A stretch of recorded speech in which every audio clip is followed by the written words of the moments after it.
is, I'm here today. I try to come as much as I can and talk to the community. The mayor is here with me today. We're here specifically because there was a significant act of violence in our community that took place. We want to be available, be responsive, and be available for your questions after I talk. First of all, I want to thank the community.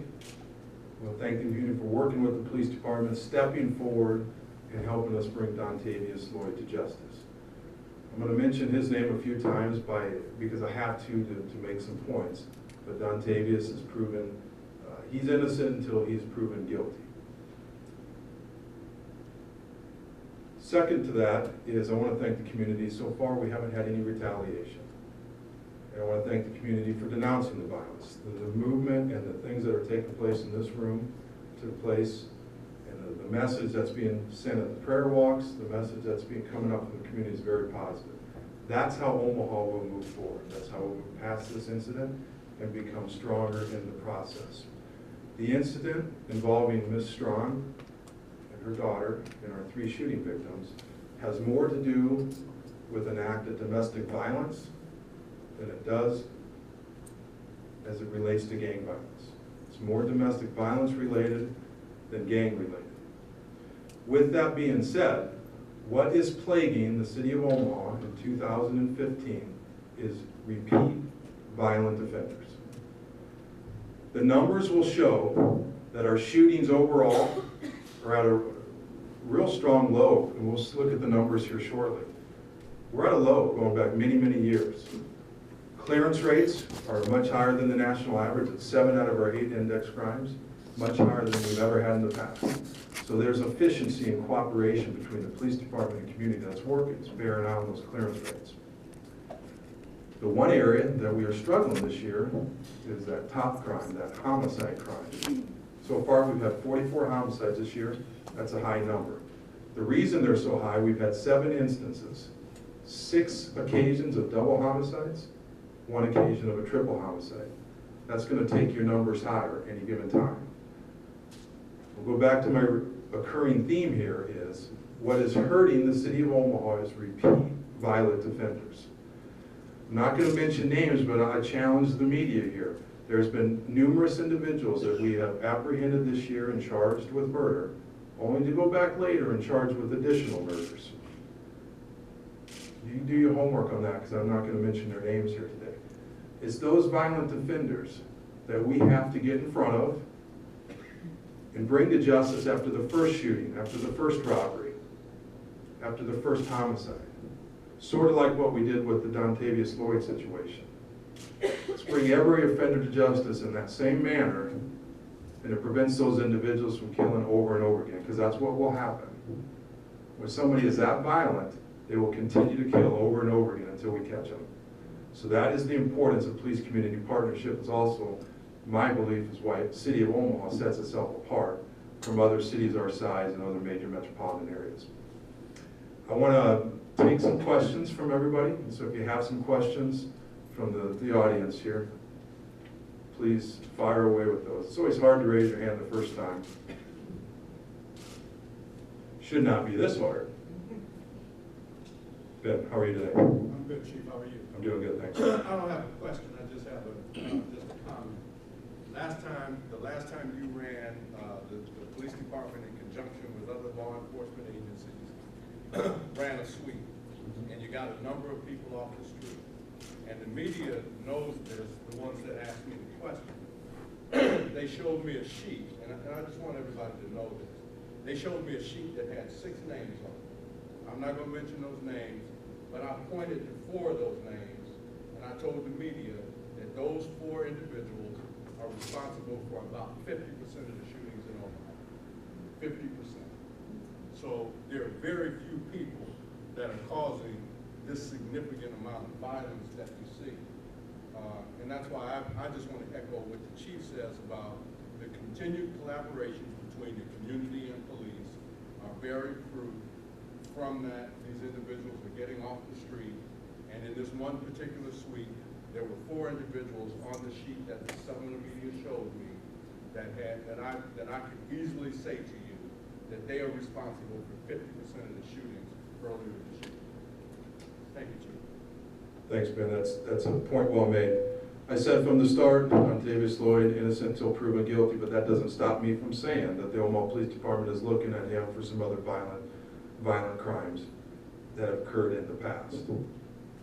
Repeat violent offenders. Any other questions? Hey, good seeing you. Good.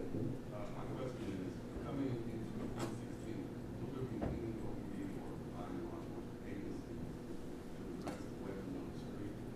How the weapons are getting to our youth? Any plan on that? Going into 2016? John, we're not going to wait that long, okay? Not going to divulge all our tactics or what's coming down the line, but we're not waiting until 2016. There's some things coming to fruition now. In 2016, we're going to continue our efforts, continue to streamline our efforts towards reducing gang and gun violence. I want to make it clear, we've been very successful on that. It's just, it's hard to talk about successes when we're dealing with such sadness and such tragedy as what occurred a couple days ago. Weapons are coming on Omaha streets predominantly in two ways. They're being taken during the course of burglaries, and straw purchases are very prevalent. It's when a legal gun purchaser buys it for a violent offender. Those are the two main ways. On rare occasions are guns being shipped in. That's not the prevalent mode. It's getting it illegal the other two ways first and foremost. And we will be working towards addressing straw purchases in the media campaign, perhaps legislatively, in addressing how those offenders get guns, but also streamlining our operations to continually work towards reducing gang and gun violence. But you have to remember, it's a criminal justice system. It's a tripod, police, courts, and corrections. And every one of us has to be doing our part. Okay, every one of us has to be doing our part.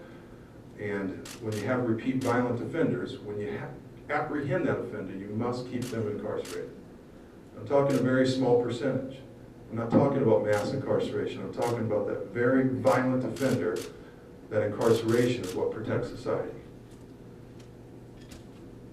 Yes, ma'am. Are the repeat offenders, do we see a trend with those being involved with incidences where people are afraid to testify against them? And if so, is there anything being done to help out that issue besides the $25,000 fine stoppers? Absolutely, that is an absolute great question. One of the reasons the repeat violent offenders are so prevalent and are so adept at what they do is they put you in fear for coming forward on them. It's very difficult to come forward on some of these individuals. We completely recognize that as a police department. That's why I started out by giving the community such credit for coming forward as much as they do. Our clearance rates were 70% this year for homicides. That includes arrests for homicides that occurred previous years, but that will always happen because it takes time to investigate these crimes. That clearance rate's because the police and the community are working together. There was a time when we didn't have that cooperation. We have that cooperation. We are dealing with a situation when you have that very violent offender. Now we need to get over the hump and bring these individuals to justice very quicker than usual. So what we did is the Crime Stoppers, we did boost that. Thank you for noting that. But also, every detective knows in our homicide unit, when we're talking to witnesses, we will offer up an opportunity to provide protection for relocation. We're in the know of some of their situations.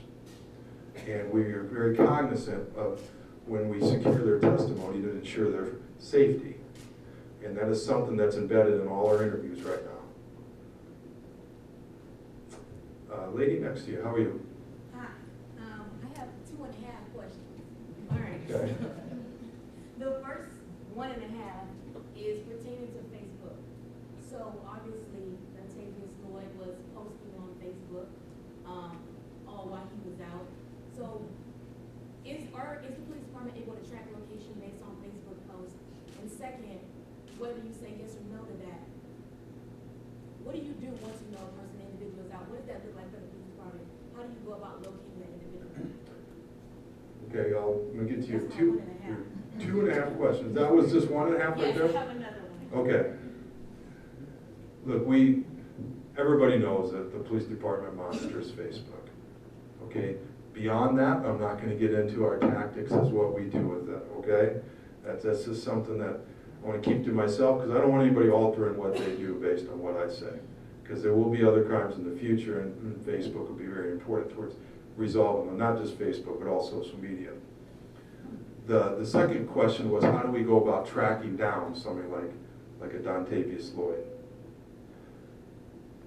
You can't have a 70% clearance rate if we don't have them behind bars, because I can't count it as a clearance. So we've been pretty adept at catching the very violent offenders. The community has been excellent with bringing their names forward. The first thing we did with this particular case as an example is get his name out there and get it scrolling across the TV. Everybody saw that, right? That's a very powerful message. And the tips that we got were numerous, and we follow up on all of them. There's a Metro Area Fugitive Task Force, and that's what they do. They go after the most violent offenders. They'll do their research just like any other investigator. They'll find out who their friends are, where they live. Any means at all of tracking them is at our disposal. I mean, any means of tracking somebody is at our disposal. A lot of times all you have to do is get a warrant from a judge. In this circumstance, it'd be very easy to do that with Mr. Lloyd. So we do that, but the main thing is, we can't be everywhere, so we try to work with the community to give us tips as well. And the tips came in numerous on this particular occasion. The final aspect is, for every one of the most violent offenders, there's somebody that wants to harbor them. There's somebody that Mr. Lloyd stayed with that night. There's somebody that drove him to corrections. Appreciate the assistance getting him to corrections, I do. But I don't appreciate harboring him for a night. The community has to say that's not acceptable either. And that's 1.5 answers. Yes, Go ahead. maybe to one more. So obviously he posted a picture of himself right when he got there, ready to turn himself in. I was told that there are cameras out there. You guys able to see who took the photo? He didn't take it himself.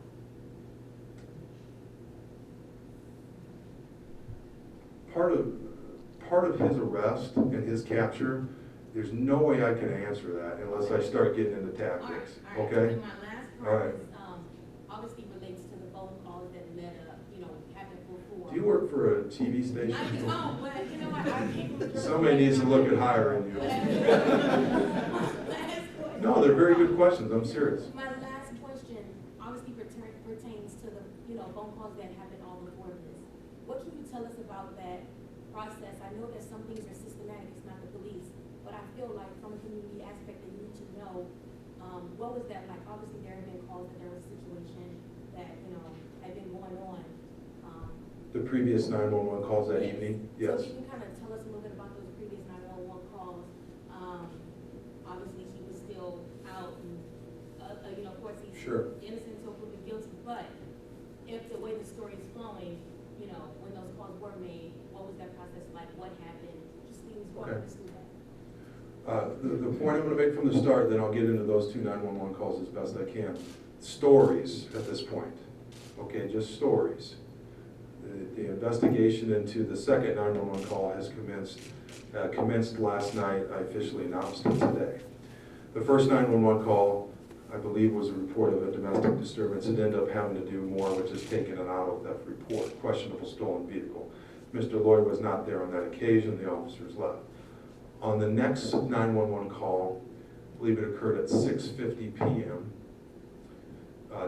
2 Omaha officers did show up to the call and did have direct contact with Ms. Strawn and Dontavius Lloyd. The nature of my internal investigation is to determine what that contact was, were our policies and our procedures adhered to during that call, and what steps were taken and what information was at those officers' disposal. And that's the course of this investigation right now. And I just want the community to know, we've done major investigations of our own before. I hope that everybody knows that if I find wrongdoing, I will address it. I very much will. And if I wasn't intent on addressing anything or looking into this very appropriately, I would have never launched this investigation. Okay, so when the investigation concludes, I will give out as much as I'm legally able to do so, but I like to be as transparent as possible. You want to go 3.5 questions? One more one? Well, we see two hands. One or Okay. two real quick questions, and then there's a couple things we need to finish up with, and there's some action items that Jamie has in response to some couple things. Okay, sounds good. I'll go 1, then 2. My question has to do with violence. Of these violent crimes, how many of these are drug related? What are you seeing with drugs in our city? Sure. Well, drugs embeds itself in the fabric of a lot of crime, and certainly in violent crime. And there's 2 ways that it embeds itself. It embeds itself with the user, who may be altered of a mindset because he or she is on a drug, but it's also embedded because it's a moneymaker. It's an enterprise.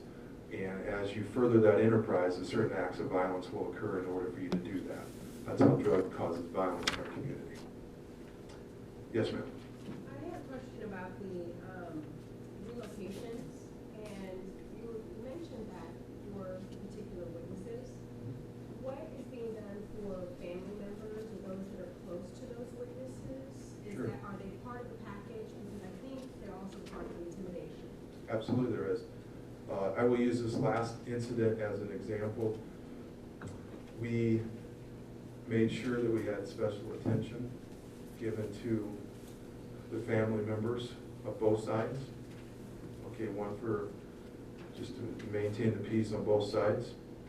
We do utilize, and I don't mind if this piece of tactics gets out, and I don't mind if people want to think this way, but we do use cameras. We do have portable cameras that nobody will know about, that we do utilize those in strategic locations that are mobile within the city, and they were utilized on this incident to try to help us gather information and protect witnesses, family members, or anything else that may be going on. Until Mr. Lloyd was captured, we were very concerned about anybody else getting hurt.